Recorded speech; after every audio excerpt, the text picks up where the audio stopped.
नमस्कार विद्यार्थी मित्रांनो, अभ्यास मित्र परिवारामध्ये तुम्हा सर्वांचं खूप खूप स्वागत आहे। तर आज आपण 4 जुलैचं करंट अफेअर्स जे आहे ते इथे अभ्यासणार आहोत। थोडंसं आजचा व्हिडिओ थोडा लेट अपलोड होतोय, थोडा टेक्निकल प्रॉब्लेम आला होता त्यामुळे। 4 जुलै 2026च्या करंट अफेअर्सला सुरुवात करण्याआधी मित्रांनो, आपल्याकडे विजेता बॅचचे ऍडमिशन अजूनही ओपन आहेत। सो पटापट इनरोल करून घ्या, जेणेकरून घटकपूर्व परीक्षेसाठी तुमची छान तयारी होऊन जाईल। जर तुम्ही नेक्स्ट इयर्सच्या तयारी करत असाल तर अभ्यास मित्रच्या ऍप्लिकेशन मधून तुम्ही जे काही फाउंडेशन बॅच 6.0 आहे कंबाईनची ती सुद्धा परचेस करू शकता। बाकी टेलिग्राम, इंस्टाग्राम पेज सर्वांनी जॉईन करायचे, त्यावर तुम्हाला डेली अपडेट्स मिळत जातील। सो सुरुवात करूया सेशनला। आजचा पहिला प्रश्न आहे, 1 जुलै 2026 मध्ये भारतीय लष्कराचे नवीन उपप्रमुख म्हणून कोणी पदभार स्वीकारला आहे? तर भारतीय लष्कराचे नवीन उपप्रमुख बनलेले आहेत संदीप जैन। तर संदीप जैन, लेफ्टनंट संदीप जैन यांनी काय केलेलं आहे? लेफ्टनंट जनरल संदीप जैन यांनी 1 जुलै 2026 ला भारतीय लष्कराचं नवीन उपप्रमुख म्हणून पदभार स्वीकारलेला आहे। ठीक आहे, कोणाची जागा घेतली? जनरल धीरज सेठ यांची त्यांनी जागा घेतलेली आहे। मग आता सेनेच्या बाबतीमध्ये जर आपण पाहिलं तर भारतीय सेनेचे 31वे सेनापती कोण बनलेले आहेत? तर जनरल दीपक सेठ जे आहेत ते दीपक सेठ हे काय आहेत? नावावर बघा थोडीशी सिमिलर वाटतात। सो दीपक सेठ हे सेनापती आहेत। त्याचबरोबर भारतीय वायुसेनेचे नवे उपवायुसेना प्रमुख आहेत एअर मार्शल आशुतोष दीक्षित। त्याचबरोबर दक्षिण वायू कमांडचे air officer commanding in chief आहेत एअर मार्शल जसवीर सिंग मान। आणि भारतीय सेनेचे जे दक्षिण कमांडचे general officer commanding in chief आहेत लेफ्टनंट जनरल राजेश पुष्कर। दक्षिण पश्चिम कमांडचे general officer commanding in chief आहेत lieutenant general Mohit Malhotra. So ही काही महत्वाचे व्यक्ती तुम्ही लक्षात ठेवू शकता जे नव्याने नियुक्त झालेले आहेत। नेक्स्ट क्वेश्चन कडे जाऊया। कला, साहित्य आणि संस्कृती या क्षेत्रातील त्यांच्या उत्कृष्ट योगदानाबद्दल पहिला एनबीटी भूषण पुरस्कार कोणाला प्रदान करण्यात आलेला आहे? तर हा पुरस्कार प्रसून जोशी यांना मिळालेला आहे। तर शिक्षण मंत्रालयाच्या याच्यामध्ये येणारा नॅशनल बुक ट्रस्ट जे आहे त्यांनी आपला पहिला एनबीटी भूषण पुरस्कार जाहीर केला आणि हा पहिला पुरस्कार देशाचे जे प्रख्यात गीतकार, कवी आणि पटकथा लेखक आहेत प्रसून जोशी यांना मिळालेला आहे। सो प्रसून जोशी जर आपण पाहिलं तर भारताच्या सार्वजनिक सेवा प्रसारक संस्था असलेल्या प्रसार भारतीचे ते अध्यक्ष सुद्धा आहेत। पुढे जाऊया। हे सगळ्यात आपण अगेन जर पाहिलं तर हे अशा ज्या गोष्टी असतात प्लॅटफॉर्म्स वगैरे ते इम्पॉर्टंट असतात। सो व्यवस्थित लक्ष द्या।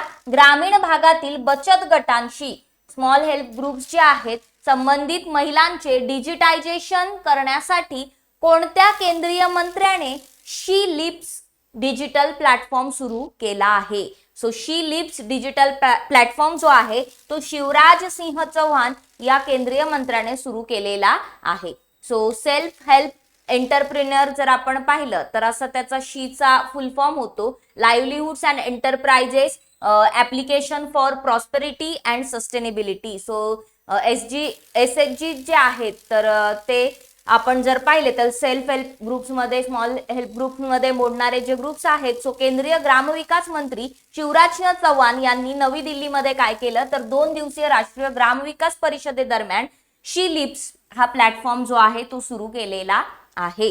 त्याचबरोबर या परिषदेचा मुख्य विषय होता ग्रामोदय से राष्ट्रोदय। काय? ग्रामोदय से राष्ट्रोदय। नेक्स्ट क्वेश्चन आहे, 1 जुलै 2026 पासून सुरू होणाऱ्या 6 महिन्यांच्या कालावधीसाठी युरोपियन युनियनच्या परिषदेचे अध्यक्षपद कोणत्या देशाने स्वीकारलेले आहे? तर आयर्लंडने युरोपियन युनियनच्या परिषदेचे अध्यक्षपद स्वीकारलेलं आहे। आयर्लंड जर पाहिलं तर ऑफिशियली युरोपियन युनियनचा 1 जुलै पासून जी परिषद होणार आहे त्याच्या अध्यक्षपदी असणारे 31 डिसेंबर 2026 पर्यंत म्हणजे पूर्ण 6 महिन्यांच्या पिरियड साठी ते अध्यक्षपद असणार आहे। सो युरोपियन युनियन काय आहे तर जे 27 युरोपियन कंट्रीज आहेत त्या देशांचा एक संघ आहे, एक आर्थिक राजकीय गट आहे युरोपियन युनियन। सो 1 नोव्हेंबर 1993 ला नेदरलँड मधील मास्ट्रिक्ट या ठिकाणी त्याची स्थापना झाली होती। बेल्जियम मधील ब्रुसेल्स या ठिकाणी युरोपियन युनियनचं मुख्यालय आहे आणि टोटल 27 काय आहेत सदस्य देश आहेत। नेक्स्ट क्वेश्चन, जुलै 2026 मध्ये 29वी राष्ट्रीय ई गव्हर्नन्स परिषद कोणत्या शहरात आयोजित करण्यात आली होती? तर करेक्ट आन्सर आहे राजस्थान मधील जयपूर या शहरामध्ये 29वी राष्ट्रीय ई गव्हर्नन्स परिषद जी आहे ती जुलै 2026 मध्ये आयोजित करण्यात आली होती. यामध्ये म्हणजे आयोजित करण्यात येणार आहे. सो यामध्ये जर आपण पाहिलं तर राजस्थानचे मुख्यमंत्री भजनलाल शर्मा जे आहेत तर त्यांनी त्याचं उद्घाटन केलं. या वर्षीची थीम 2026 ची काय आहे? Viksit Bharat 2047 AI enabled data driven and secure digital governance ही याची थीम आहे. सो डिजिटल तंत्रज्ञानाच्या माध्यमातून देशातील प्रशासकीय प्रणाली सुधारण्याच्या उद्देशाने ही जी काही परिषद आहे ती भरवली जाते. नेक्स्ट क्वेश्चन अँड सगळ्यात important question, most important question star mark करून ठेवा.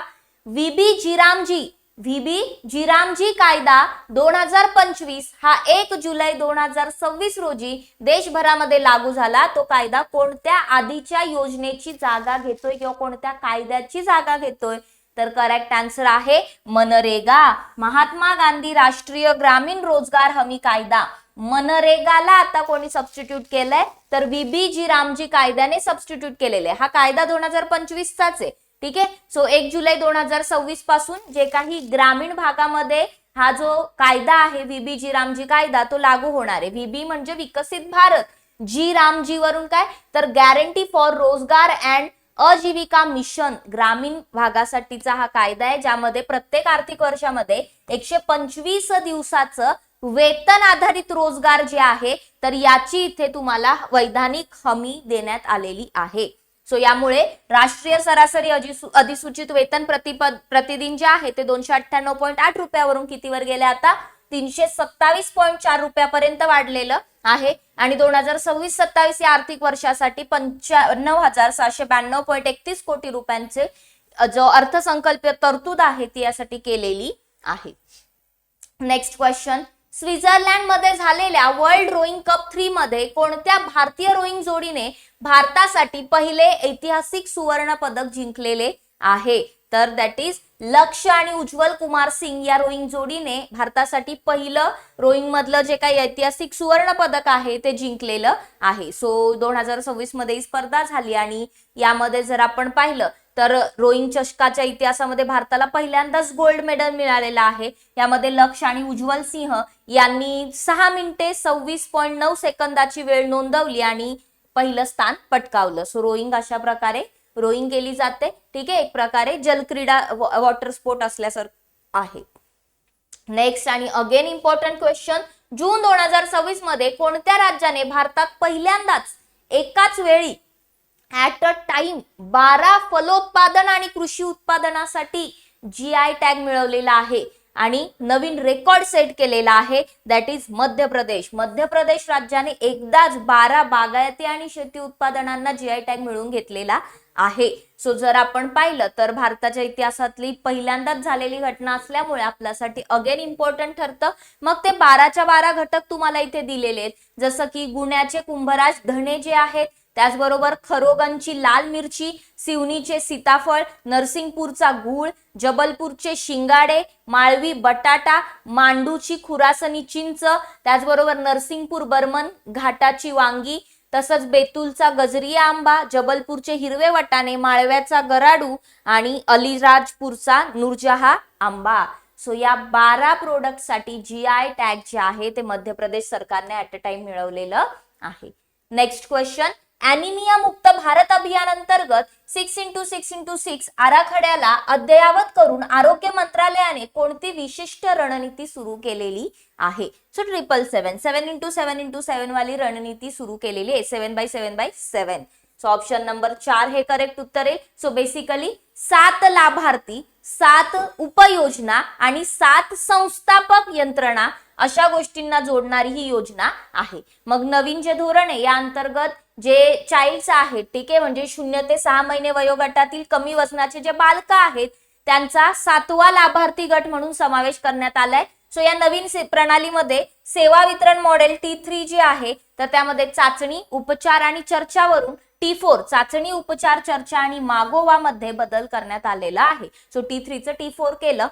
याचा उद्देश आहे की भारतातील ॲनिमियाचं म्हणजे ॲनिमिया म्हणजे काय, जे आपल्या आरबीसी आहेत, आपलं जे हिमोग्लोबिन आहे, ठीक आहे, तर त्याची जी कमतरता असते आरबीसीची, ठीक आहे, त्याला ॲनिमिया म्हणतो आपण. तर ह्याचं ॲनिमियाचं प्रमाण कमी करण्याचा उद्देश आहे.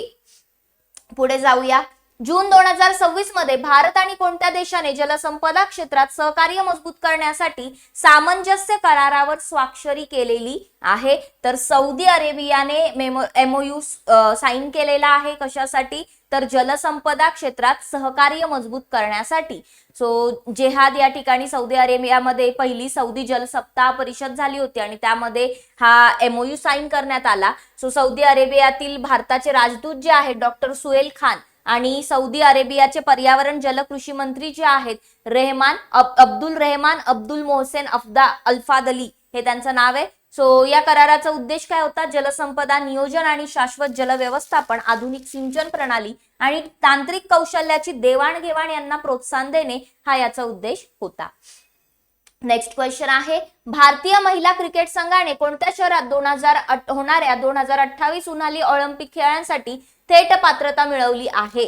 तर करेक्ट आन्सर आहे तर लॉस एंजेलिस, USA, अमेरिकेमध्ये लॉस एंजेलिस या ठिकाणी 2028 चं समर ऑलिम्पिक्स स्पोर्ट होणार आहे. तर त्यामध्ये जर आपण पाहिलं तर जनरली LA 28 म्हणून ते ओळखलं जातं, लॉस एंजेलिस 28. सो 2028 आहे म्हणून 28. तर 128 वर्षाच्या एक मोठ्या प्रतीक्षेनंतर जर आपण पाहिलं तर क्रिकेटचा ऑफिशियली समावेश जो आहे तो आता या ऑलिम्पिक मध्ये करण्यात आलेला आहे आणि भारतीय संघ त्यामध्ये खेळणार आहे महिला. नेक्स्ट, संरक्षण मंत्री राजनाथ सिंह यांनी DRDOच्या संशोधन आणि विकास रिसर्च अँड डेव्हलपमेंट प्रकल्पांना गती देण्यासाठी आणि आर्थिक स्वायत्ता वाढवण्यासाठी कोणत्या नवीन वित्तीय आराखड्याला मंजुरी दिलेली आहे?